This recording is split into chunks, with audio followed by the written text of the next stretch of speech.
He was treated like an intruder on his own land. She thought she had the power to put him in his place, but when her lot went up for sale, he made a move so bold it left the whole neighborhood talking.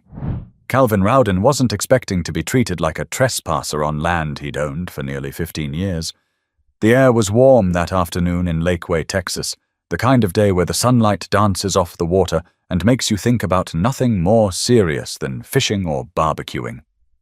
Calvin had a camera slung over his shoulder, a realtor by his side, and a quiet confidence that came with preparing to sell something you had poured time, sweat, and pride into. Then he saw the flashing lights. 2 sheriff's deputies rolled up the gravel drive, their patrol SUV sending a swirl of dust across the manicured lawn. Calvin thought for a second they must be looking for someone else. Maybe they had the wrong address. But the deputies stepped out, hands resting near their belts, eyes scanning the property as if Calvin and his realtor were strangers trespassing. "Afternoon, sir. We got a call about suspicious activity here," one deputy said, his tone measured but firm. Calvin blinked, confused. "Suspicious activity? This is my ranch. I live here. What's suspicious about taking photos of my own land?" The realtor, Samantha Cruz, shifted uncomfortably, clutching her folder of listing documents. "We're just preparing for the sale." "Everything's in order," she added. The deputy nodded but didn't relax. "Mind showing me some ID, sir?" Calvin felt his chest tighten. He wasn't angry yet, just stunned. He fished out his wallet and handed over his driver's license, the address clearly matching the mailbox at the end of the drive. Still, there was that sting, that subtle humiliation of having to prove he belonged where he had built his life. As the deputies ran his information, Calvin glanced toward the cul-de-sac across the lakefront. Standing there with crossed arms, half hidden behind her hedge, was Patricia Norwell. He didn't need anyone to tell him who made the call. Patricia was known around the subdivision for her constant HOA crusades. She complained about paint shades that were too bright, measured grass height with a tape measure, and once sent a written notice to a neighbor for leaving a kayak on their dock overnight. She wasn't just picky, she was relentless. Now she had gone further. Watching him on his own land, she saw something suspicious enough to involve the police. Calvin felt the mixture of disbelief and anger rising inside him. The deputies returned. "Everything checks out," one said. His voice had softened, but the awkwardness hung in the air. "Sorry about the trouble. Just had to follow up on the call." Calvin forced a smile that didn't reach his eyes. "No problem, officer. I understand." But he didn't understand. Not really, because in that moment, he realized how easily one neighbor's petty call had turned into a public interrogation of his right to stand on his own ground. Samantha whispered, "This is ridiculous," under her breath, but Calvin just nodded, trying to keep his composure. When the patrol car pulled away, the dust cloud lingered longer than the deputies themselves. Patricia had already retreated behind her door, but Calvin knew she was still watching. That single phone call had done more than interrupt his day. It had left a mark. Later, as he packed up his camera gear, he muttered, "She's not going to get the last word in this." Samantha glanced at him, but stayed silent. She could see the wheels turning in his mind. That night, Calvin sat on the porch overlooking the lake. The water shimmered, peaceful as ever, but he felt none of it. He replayed the deputy's questions, Patricia's folded arms, the way his ID was scrutinized. It wasn't just inconvenient. It was degrading. He'd worked hard to own this land, and in a single call, Patricia had tried to strip him of that dignity. He leaned back in his chair, staring at the property line that separated his ranch from hers. Patricia's dock lights twinkled faintly across the way. That was when a thought, quiet but steady, began to form. Patricia had taken her shot. One day soon he would take his. But Patricia had no idea just how far Calvin was willing to go, and the moment she put something of hers on the market, he would be ready. Calvin Rowden wasn't the type to seek out conflict. At 44, he had built a reputation for being steady, thoughtful, and almost too patient for his own good. He worked as a logistics manager for a distribution company in San Marcos, Texas, a job that demanded precision and calm under pressure. If trucks were delayed or shipments got tangled, Calvin was the guy who kept things moving. He thrived in that world of order and accountability. But home, that was different. Home was supposed to be his sanctuary. The lakefront ranch he had bought nearly 15 years earlier had been more than an investment. It had been a dream fulfilled. He had grown up in a small rental home in Lubbock, raised by a single mother who worked double shifts as a nurse.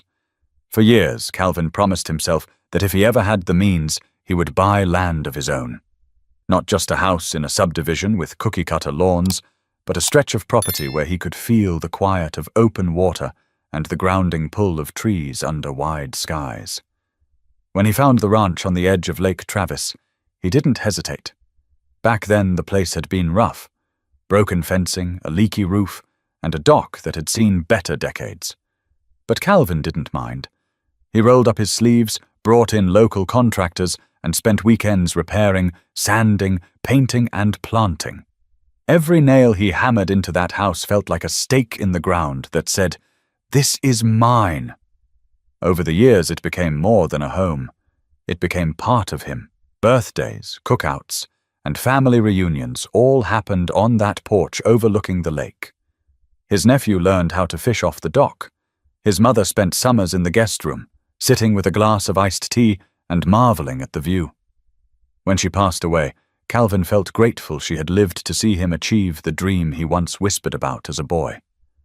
That history was why selling the ranch wasn't easy. But life had shifted. Work was pulling him toward Dallas, and with his nephew grown and starting his own life, the ranch was more space than Calvin needed. Listing the property was supposed to be a practical step forward, a new chapter. Still, it hurt to think about leaving. One evening, before meeting with Samantha, the realtor, he walked the property line slowly, almost like saying goodbye. The oak trees rustled, the lake moved gently in the breeze, and Calvin thought, whoever buys this place better love it the way I did. But there was also something else weighing on him. The HOA. When he first moved in, Calvin hadn't thought much about the Homeowners Association. The fees seemed manageable, and the rules looked like the standard ones. Keep the property maintained, no wild parties, basic community upkeep. Over time, though, he realized that a handful of board members had turned the HOA into their own personal throne, and at the top of that throne sat Patricia Norwell. Patricia had moved into the subdivision 5 years after Calvin. She was older, in her late 50s, recently divorced, and known for her sharp voice at meetings. She didn't just enforce rules, she weaponized them. Calvin had watched her scold neighbors for leaving recycling bins visible for too long, file formal complaints about dogs barking, and once demand a neighbor repaint their shutters because the shade of blue wasn't community approved. Calvin tried to avoid her. He mowed his lawn regularly, repainted his deck when notices came around, and mostly stayed quiet at meetings. He wasn't interested in HOA politics. But Patricia always seemed to circle back to him, like a hawk keeping an eye on prey. When she saw him taking photos of the ranch, she didn't see a man preparing to sell his home. She saw a chance to flex authority, to put him in his place. And calling the sheriff wasn't just about suspicion. It was about control. That's what stung the most. Calvin wasn't reckless, he wasn't careless, and he wasn't disrespectful to the neighborhood. He had carried his weight as a homeowner, sometimes more. But Patricia treated him like an outsider on his own soil. As he sat at his kitchen table that night, Calvin thought back to something his mother used to tell him. When people show you they don't respect your space, son, you set your boundary firm. If you don't, they'll just keep taking. He rubbed his temples, staring out the window at the lake. Selling the property suddenly didn't feel like just a financial transaction. It felt like he was giving up a battlefield where someone else had drawn first blood. And in the back of his mind, an idea was forming, quiet, steady, and sharper than Patricia could imagine. But Patricia's call hadn't just pushed Calvin's patience, it had lit a fuse, and soon the smallest opportunity would give him the chance to strike back. If you asked 10 neighbors in the Lakeway subdivision about Patricia Norwell, you'd get 10 different stories, but all of them would circle back to the same theme: control. She wasn't just another homeowner with an opinion. Patricia lived and breathed the HOA rulebook. She carried the bylaws in a neat black binder, highlighted and tabbed, like a lawyer preparing for trial. And she didn't just bring it out at meetings, she carried it to barbecues, block parties, and once even to a funeral, where she scolded someone for parking on the grass. Calvin had learned about her reputation long before the sheriff's deputies arrived that day. Everyone had. One neighbor, Victor Hanley, still told the story of how Patricia demanded he cut down the wind chimes hanging on his porch because she claimed they violated the noise ordinance. Noise ordinance, Victor would grumble. It's a little tinkling sound when the wind blows. You'd think I was running a rock concert. Another neighbor, Judy Blanchard, had gotten into a heated standoff with Patricia over Christmas decorations. Judy had put up a large inflatable snowman in her yard one December, complete with lights that flickered at night. Patricia sent 3 separate notices claiming the snowman was unapproved external decor. Judy ignored them, so Patricia showed up at her door with her binder and a tape measure, insisting the snowman's height violated community standards. Judy slammed the door in her face. It wasn't just Calvin, then. Patricia had made it her mission to oversee every detail of the subdivision like a self-appointed sheriff. But she carried herself with the air of someone who believed she was saving the neighborhood from decline. She'd tell anyone who listened that her vigilance protected property values. To some, she was just a nuisance. To others, she was dangerous. Because Patricia didn't just file complaints. She escalated. Calvin had once overheard her tell another board member, "If people don't listen to rules, you call in someone who makes them listen." That line echoed in his head when he watched the sheriff's SUV crawl up his drive. At HOA meetings, Patricia's presence was impossible to ignore. She spoke with clipped precision, her voice carrying over the room, even without a microphone. Calvin remembered one particular meeting 6 months before the deputies came to his house. Patricia had stood up, binder in hand, and lectured for 20 minutes about unregulated lake access and how certain homeowners were abusing privileges. It was clear to everyone in the room who she was targeting, even if she never said his name. Calvin kept his head down at those meetings, but Patricia's eyes always seemed to find him. Sometimes it wasn't what she said, but how she looked at him, like she was measuring him against a standard he could never meet. The neighbors gossiped about her endlessly, but no one wanted to cross her directly. Not because she was physically intimidating, but because she had energy to burn. Patricia thrived on confrontation. Once she had you in her sights, she wouldn't stop until she got some kind of win. "She's like a storm that never ends," Victor muttered once, shaking his head. "You board up for the wind, but she'll just keep pounding until you're worn out." Calvin tried to keep distance, but Patricia made that nearly impossible. The subdivision wasn't large, and their properties bordered one another along the lake. She watched from her kitchen window, her blinds shifting just enough for him to notice. If Calvin had workers over for repairs, Patricia documented every truck. If family visited, she noted how long their cars were parked. When the deputies questioned him that afternoon, Calvin thought about all the little incidents leading up to it.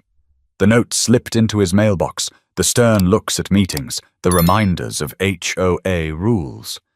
Patricia had been circling for years, and this time she had landed her strike. And yet she seemed completely unfazed afterward. 2 days later, Calvin saw her walking her dog, head held high, as if nothing had happened.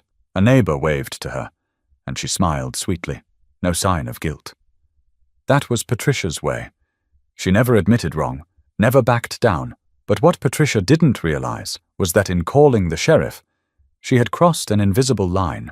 Calvin wasn't going to forget it. She may have seen herself as the enforcer of the neighborhood, but he had something she didn't: patience, resources, and the willingness to wait for the perfect moment. But Calvin's patience wasn't endless, and when Patricia's next move placed a sliver of opportunity in his hands, he wouldn't hesitate to take it. The day Patricia called the sheriff's office, Calvin felt like the ground beneath him had shifted. It wasn't just the embarrassment of deputies pulling up his drive, it was the knowledge that his neighbor had looked at him, standing on his own property, and decided he didn't belong. That thought lingered like smoke long after the squad car rolled away. Samantha, the realtor, stayed quiet until the deputies were gone. Then she let out a low whistle. "Calvin, I've sold houses for 20 years, and I've never seen anything like that." You were literally just holding a camera. Calvin forced a chuckle. That's Patricia for you. Always got a problem. He wanted to brush it off, but the sting sat heavy. Samantha frowned. This kind of thing could scare buyers, you know. If she's calling the cops on the homeowner, imagine what she'd do if a family came to look at the property. That sank deeper than Calvin wanted to admit. Selling the ranch was supposed to be smooth. He'd already put money into repairs and staging, but Patricia had made it personal and public. The following evening, Calvin stopped by his neighbor Victor Hanley's house. Victor was out front grilling, a beer in hand. Smoke drifted up from the coals, and the smell of ribs filled the air. "Victor," Calvin said, leaning on the fence. "You hear about Patricia calling the sheriff on me yesterday?" Victor let out a laugh so sharp it startled his dog. "Of course I did." Everyone heard. "Man, that woman can't stand to let a day go by without stirring the pot." Calvin's jaw tightened. "She watched me like I was breaking into my own house. Deputies asking for my ID. Like I don't belong here." Victor's face softened. "I get it." She did the same to Judy when Judy's grandkids were playing in the driveway, called them unsupervised minors, and told the HOA they were a hazard. "She won't stop, Calvin. You know that." They stood in silence for a moment, the sizzle of the grill filling the gap. Then Victor leaned in. "What are you going to do about it?" Calvin didn't answer right away. The truth was, he didn't know. But he knew one thing. Ignoring Patricia hadn't worked. Every time he stayed quiet, she pushed a little harder. The next HOA meeting came 2 weeks later. Calvin walked into the community hall, a neutral beige room with folding chairs lined in rows. Patricia was already there, her binder on the table, her reading glasses perched at the tip of her nose. She didn't look at him, but he felt the weight of her presence. Halfway through the meeting, she brought up suspicious activities observed on private properties. Her voice carried, calm but pointed. "I've seen an increase in unauthorized photography, gatherings, and potential trespassing. It's a safety concern for all of us," the room murmured. Calvin clenched his fists under the table. She was talking about him without saying his name. He raised his hand slowly.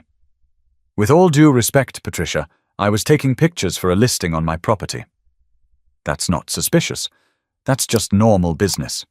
Patricia turned, her lips curling into a tight smile. "Perhaps. But when neighbors notice unusual activity, they have the right to call it in. Better safe than sorry." A man in the back spoke up. It was Alan McPherson, another long-time resident. "Safe from what, Patricia? Calvin's lived here longer than half the people in this room. You know he's not a threat." Patricia didn't flinch. "Rules are rules, Alan. If people don't want questions, they should avoid drawing attention." That was her power, turning a simple act into a supposed violation. Calvin sat through the rest of the meeting without speaking again, but the anger bubbled. Afterward, as he walked to his truck, Judy Blanchard caught his arm. "Don't let her get under your skin. That's what she wants. But between you and me, someone needs to put her in her place." Calvin gave a short nod. "We'll see." Driving home, he stared out at the water as twilight settled over the lake. Patricia thought she had won. She thought calling deputies, hinting at meetings, and standing behind her binder made her untouchable. But the deputy's visit had done more than humiliate him. It had planted a seed. He wasn't about to storm into her yard or shout at her in meetings. That wasn't his style. No, if he did something, it would be clean, quiet, and permanent.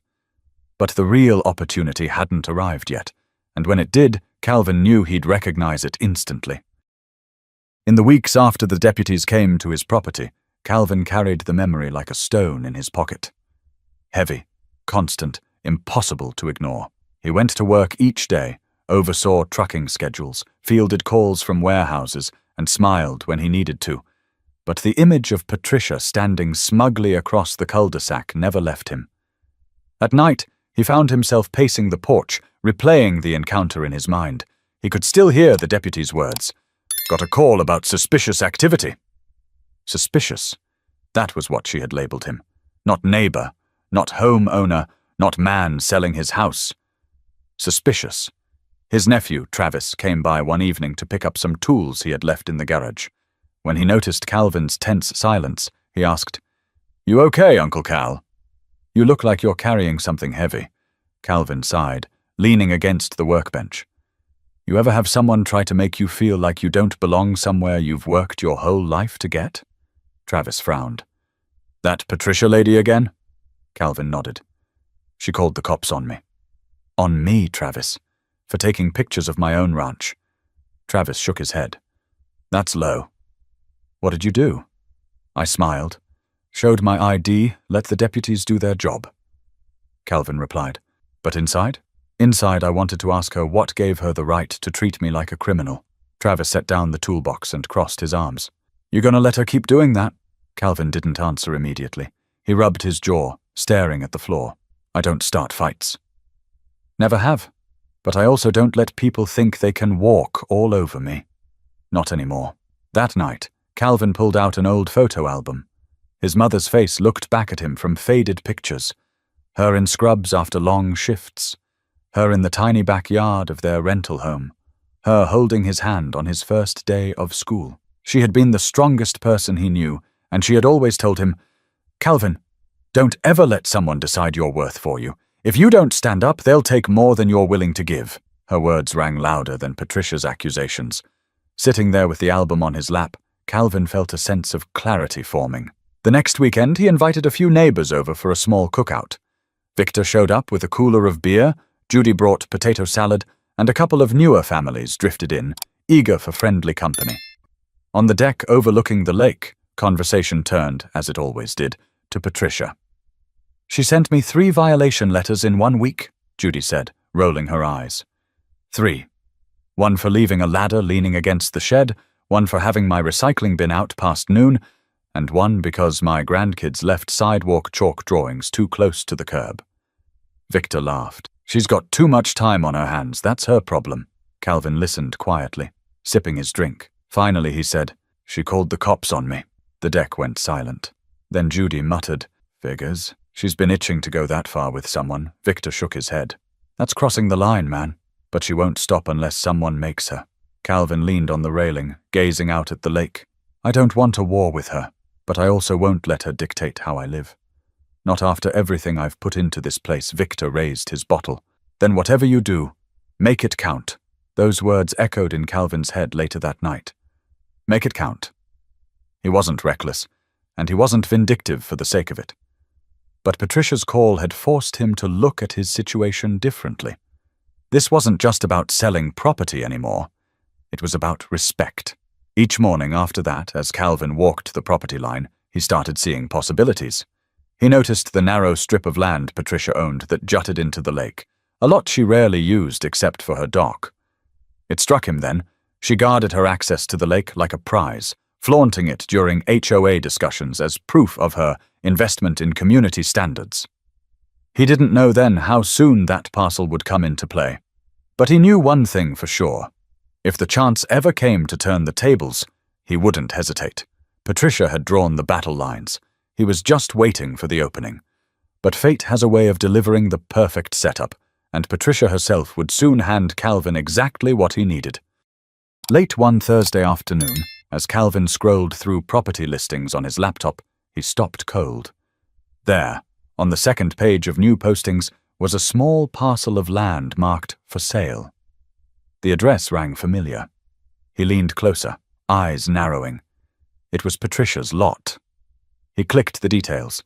A narrow strip of land tucked between 2 larger properties, no house on it, just a sliver of grass leading down to a dock. It was her prized access point to Lake Travis, the same one she bragged about at meetings when she claimed homeowners without water rights should respect those who actually contribute to the community's waterfront value. Calvin leaned back in his chair, a slow smile tugging at his lips. Well, well, Patricia, he muttered.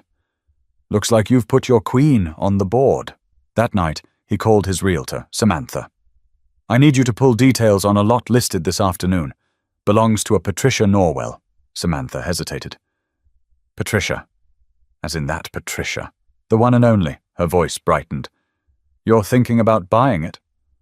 I'm more than thinking. Calvin replied. I want it, quietly. Through a holding company. I don't want my name anywhere near the offer until the ink's dry. Samantha chuckled. That's one way to send a message. But you know she's going to flip when she finds out. That's the point. The next morning, Calvin drove by the lot. Patricia's dock jutted out into the water, small but sturdy, with a bench at the end. He'd seen her there dozens of times, sitting with a glass of wine, watching the sunset, as though she owned not just her slice of the lake but the entire view. He imagined her face when she realized that dock was no longer hers. The thought steadied something inside him. It wasn't about pettiness. It was about balance. She had humiliated him in front of deputies, painted him as suspicious in his own yard. Now she was about to find out what it felt like to have something stripped away. Later that week, Calvin met Samantha at a cafe in downtown Austin. She slid a folder across the table. I drafted the offer. We'll run it through Rowden Holdings, the LLC you set up years ago. She won't see your name until the deed's recorded. Calvin opened the folder, scanning the pages. The price wasn't cheap, but it wasn't outrageous either. Patricia must have been looking for quick cash. He signed without hesitation. As he capped the pen, Samantha raised an eyebrow. You sure you want this fight? Because once she finds out, there's no going back. Calvin looked her straight in the eye. She brought the fight to me. I'm just finishing it. The waiting game that followed was brutal. Patricia had received the offer, but she hadn't responded yet. Calvin imagined her at her kitchen table, binder open, weighing the decision. Would she hold out for more money? Would she suspect who was behind the offer? Each day without an update stretched his patience thin. Finally, one Tuesday afternoon, Samantha called. Congratulations! The offer's accepted. Contract signed. We're closing next week. Calvin exhaled, a long, steady release of tension. He stood on his porch that evening with a glass of bourbon, watching Patricia walk her dog. She waved politely to another neighbor, oblivious to the fact that within days, her most valuable piece of property would no longer belong to her. It was almost poetic. She had tried to control him, to box him in with rules and threats. Now, without realizing it, she had walked straight into his trap. But Calvin knew better than to celebrate too soon. Patricia wasn't the kind of person who took losses quietly, but the real fireworks would come when she discovered the truth, and Calvin was more than ready for the storm she was about to unleash. Closing day came with the usual signatures, paperwork, and notary stamps. But to Calvin, it felt like more than a transaction. It felt like a quiet victory. Sitting across the desk from Samantha, he signed the last page, slid the folder forward, and leaned back in his chair with a small smile. That's it, Samantha said, tapping the papers into a neat stack. Rowden Holdings officially owns the lot. It's yours, Calvin nodded. Good. Let's keep it that way, quiet. No need to broadcast it. Of course, she replied, though her smirk suggested she already imagined the chaos that would follow once Patricia found out. That evening, Calvin drove to the lot. The late sun hung low, the water reflecting streaks of orange and pink. He parked by the roadside and walked down the path, the grass brushing his boots. Patricia's dock stretched out into the water, still carrying the faint smell of cedar from its last refinishing. He stepped onto the planks, testing their firmness under his weight. This dock, this strip of land, this access, it all belonged to him now. For a moment, Calvin allowed himself the pleasure of standing at the edge, looking across the water as though he had always owned this spot. He imagined Patricia walking down with her glass of wine, ready to sit on the bench like she always did, only to realize she'd have to turn back. The thought wasn't cruel. It was clarifying.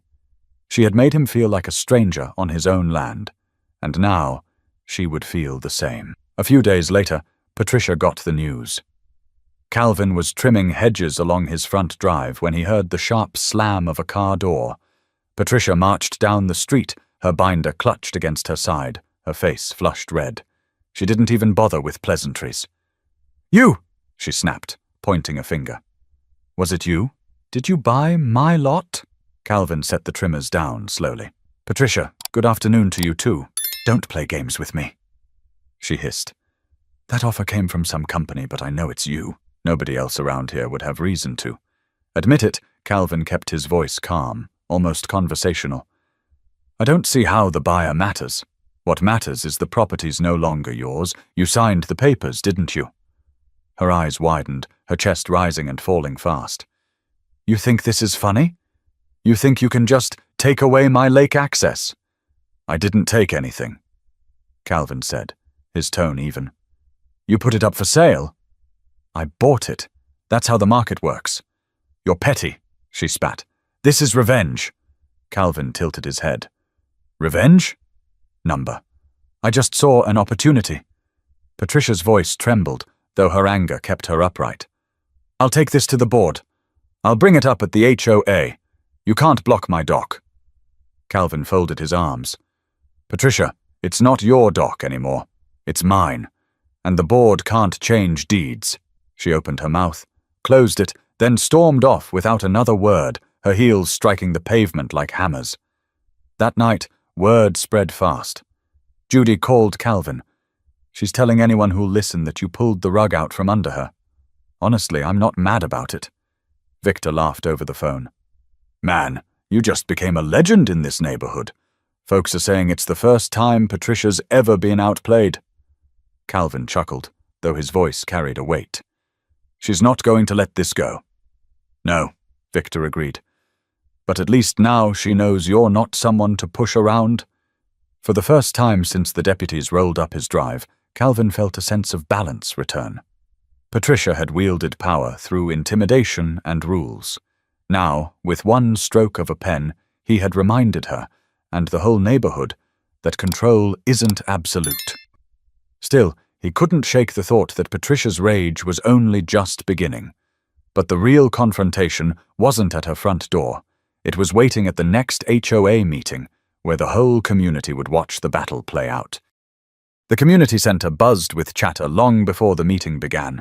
Rows of metal chairs filled quickly, neighbors fanning themselves with folded agendas, murmuring about the latest drama. Calvin sat near the back, calm on the surface but alert. He knew what was coming. Patricia had been seething ever since the sale closed, and tonight she would take her shot in front of everyone. At exactly 6 o'clock, Patricia marched to the front. Her binder was thicker than ever, bursting with papers, tabs sticking out like flags on a battlefield. She adjusted her glasses, cleared her throat, and called the meeting to order. First item on the agenda, she began, her voice sharp. Property disputes and recent developments that threaten the integrity of our community standards. The room quieted. Neighbors leaned forward, already anticipating fireworks. Patricia flipped through her notes with exaggerated care. As many of you know, I recently sold a parcel of land that provided me with lake access. What I did not anticipate, she paused dramatically, her eyes sweeping across the crowd until they landed on Calvin, was that a fellow resident would manipulate this transaction to deliberately strip me of my rights. Murmurs broke out. Calvin stayed still, his expression unreadable. Patricia pointed her finger in his direction. Mr. Rowden, you knew what you were doing. This was personal, vindictive, a hostile move that undermines the spirit of this community. Victor, sitting 2 rows ahead, raised his hand. Hold on, Patricia. He bought land you put on the market. Nobody forced you to sell it. That's not the point, Patricia snapped. This was a targeted act. He used a shell company to hide his name until it was too late. That is deception. Pure and simple, Judy spoke up from the side. Deception? Patricia, he followed the rules. You listed the property, he made an offer, and you signed. That's called business. Laughter rippled through the room. Patricia's face flushed. She slammed her binder shut. You people don't understand. This isn't just about property. It's about community values. When one homeowner acts with such malice, it damages all of us. Calvin finally stood. His voice was steady, calm, but every word cut through the room. You called deputies on me for taking pictures of my own ranch. You made me prove I belonged on my land. You turned something simple into something humiliating. And you did it because you thought you could. Well, I played by the rules, Patricia. I bought what you chose to sell. If that feels like a loss, that's because for once, you didn't get to control the outcome. The room erupted. Some neighbors clapped. Others whispered heatedly. Patricia's mouth opened and closed, searching for a rebuttal. One board member, Harold Jennings, cleared his throat. From a legal standpoint, There's nothing to debate. Ownership has transferred. The dock is Mr. Rowden's. The HOA has no authority to alter deeded property rights. Patricia's fists clenched. So we just allow neighbors to sabotage one another? That's the precedent we're setting? Alan McPherson raised his voice from the back. No, Patricia. The precedent is that you don't weaponize the sheriff's office against people you don't like. Calvin had every right to respond the way he did. Frankly, it's about time someone stood up to you. That last line drew applause, louder this time, filling the room with energy Patricia couldn't contain. She tried to gavel the meeting back to order, but the tide had turned. For once, she wasn't the authority. She was the spectacle. Calvin sat down again, his face calm, but his chest burning with quiet satisfaction. He hadn't raised his voice, hadn't needed theatrics. The truth had carried enough weight on its own. Patricia, red-faced and trembling, rushed through the rest of the agenda, barely disguising her fury. When the meeting adjourned, she stormed out without looking back, her binder clutched so tightly the edges bent under her grip. Victor clapped Calvin on the shoulder as they walked out together. That was something, man. You didn't just win. You showed everyone she's not untouchable. Calvin gave a small nod. She wanted control. She lost it. That's all there is. But as he drove home that night, he couldn't ignore the nagging thought. Patricia wasn't finished. Not by a long shot. But the ripple had already spread through the neighborhood, and now everyone was choosing sides, turning a property sale into a community-wide standoff. The week after the HOA meeting, the neighborhood felt like a divided camp. On morning walks, Calvin noticed clusters of neighbors talking in hushed tones, their eyes flicking between his house and Patricia's. The air carried a tension that wasn't there before. At the local coffee shop just outside the subdivision, conversations spilled over. Some residents whispered support for Patricia, claiming Calvin's move was too harsh and spiteful. Others praised him for finally putting her in her place. The split wasn't even about property anymore. It was about what kind of community people wanted to live in. Victor stopped by one Saturday, carrying a six-pack. He dropped into a chair on Calvin's porch. Half the neighborhood thinks you're a hero, he said, cracking open a can. The other half says you're dangerous. Calvin raised an eyebrow. Dangerous? For buying land that was for sale? Victor shrugged. That's Patricia's spin. She's telling folks you used some shady company to steal her lot. She makes it sound like you hacked into a bank account instead of signing paperwork. Calvin chuckled dryly. She's got a talent for rewriting reality. Meanwhile, Patricia wasn't sitting quietly. She started organizing small gatherings at her house, inviting the neighbors who sympathized with her. Judy heard through the grapevine that Patricia was calling it her community preservation circle. It sounded harmless, but everyone knew what it really was, a campaign to isolate Calvin. At one of those gatherings, Alan's wife overheard Patricia declaring, "If Calvin thinks he can bully me by taking my dock, he has another thing coming. I'll find a way to make his life miserable until he regrets it." The line traveled fast. Within days, Calvin heard it repeated almost word for word by 3 different neighbors. He didn't flinch when he heard it. He expected retaliation. What surprised him was how many people came forward quietly to support him. Judy dropped by with a casserole one evening, setting it on his kitchen counter. "Patricia doesn't scare me. She's been terrorizing this place for years. You're the first one who's shown her she can't push forever." Even people Calvin barely knew started offering quiet nods of respect. A young couple who had moved in 6 months earlier stopped him during a walk. "We don't really know anyone here yet," the wife said, "but we heard what Patricia did with the deputies." "It's not right. We're glad you stood up to her." Still, the division grew sharper. Some neighbors began avoiding Calvin altogether. The Johnsons, who had once waved every morning, now crossed the street when walking their dog. Another resident, Marlene, who had shared tomatoes from her garden the summer before, no longer returned his greetings. It was Patricia's influence, and he knew it. One evening, Travis visited again. They sat on the porch, the lake glowing in the fading light. "Uncle Cal, you realize you've turned this place into a chessboard, right? You and Patricia are the queens, and everyone else is picking sides." Calvin gave a small smile. "I didn't ask for that." "Doesn't matter." "That's what it is. Travis replied. The question is, what's the endgame? Calvin sipped his drink, thinking. The endgame is simple. Respect. She thought she could humiliate me. She learned she can't. Travis studied him. But what about peace? Can you actually live here now, with all this going on? Calvin didn't answer right away.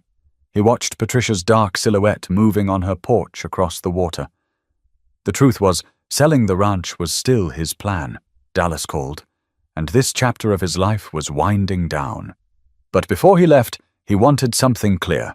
Patricia would never forget the lesson she had forced him to teach. That weekend, the HOA held a community cookout. It was supposed to bring people together, but instead, it became another stage for the silent divide. Some residents clustered around Patricia, nodding along to her pointed remarks. Others gravitated toward Calvin, quietly offering encouragement. The middle ground had vanished. For Calvin, the choice wasn't whether the neighborhood approved.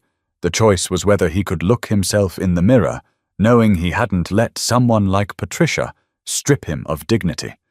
That mattered more than whispers. But the battle lines had been drawn so deep that even those who wanted no part of it were being forced to choose. And the question wasn't who would win.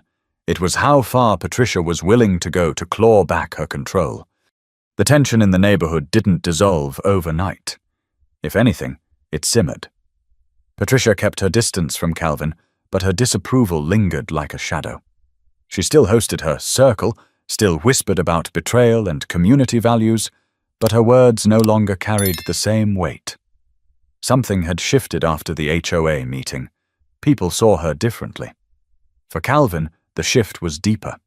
He still planned to sell his ranch, but now the sale meant more than moving to Dallas. It meant closing a chapter where he had faced down someone who tried to diminish him.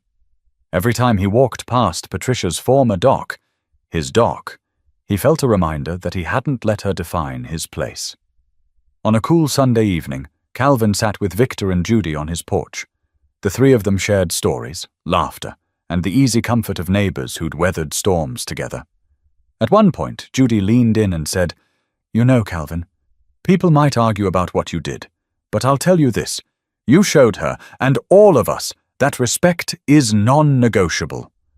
That matters." Victor raised his glass. "To standing your ground," Calvin clinked his glass lightly against theirs. "To knowing when enough is enough." They sat in silence for a moment, watching the lake shimmer under the moonlight. Calvin thought of his mother's words, the ones she had repeated his whole life. If you don't set your boundary firm, people will keep taking.